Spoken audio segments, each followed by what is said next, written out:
heart wounds, in my experience, was connecting to God in a way in through this intimacy. And when it first came up for me, I remember being in church and I remember the pastor talking about like having intimacy, like that deep, intimate connections with our small group and with like safe people around us.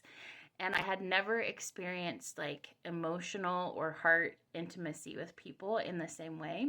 Because, long story short, I ended up walling off my heart after childhood abuse and things like that.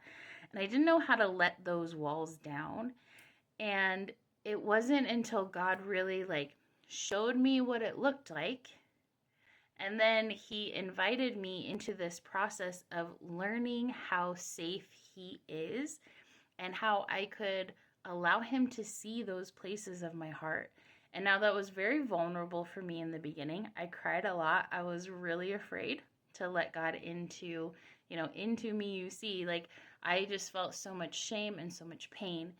But I tested it out, and every time I allowed God to see the wounds that I was carrying, he healed them.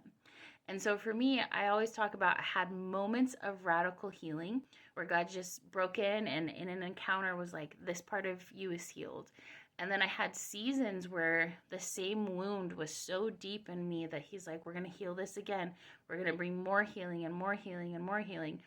And then there were patterns of my life, like codependency is something that I talk about all the time, where I really felt like God was like, you need to stop approaching people and relationships in this codependent way, because it wasn't taking care of me. It wasn't allowing me to be in healthy relationships.